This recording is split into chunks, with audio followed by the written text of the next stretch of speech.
let me show you how to cancel your YouTube Premium subscription. Now, if you have YouTube Premium on your account and you want to cancel it, there are two different ways to do that. I'll show you both, but first, hit the subscribe button down below. It really helps me out. Thanks, guys. Now, the first thing we're going to do is just go to youtube.com or go to the YouTube app on your iPhone or Android. It works the exact same. Now, from here, when we're in YouTube, we need to get to the U portion at the bottom right. So just tap on that and you'll be able to see a screen that looks like this. If you have YouTube Premium, you'll see at the very bottom, it says Premium Benefits. We can either go there and then at the very bottom, go to Manage Your Membership.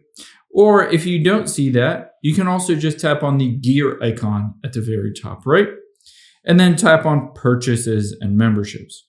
There you can see is my YouTube Premium and that it renews in December. I can tap on it and just tap on Cancel. Now keep in mind, it says if you cancel Premium now, you can still have access to it until your next billing cycle, in my case, December 12th, 2025. All you need to do is hit yes, cancel, and you'll get ad-free watch until that point when it would normally bill you again. I hope this helps. If it did, hit the like button down below and leave a comment if you have any questions. Thanks, guys.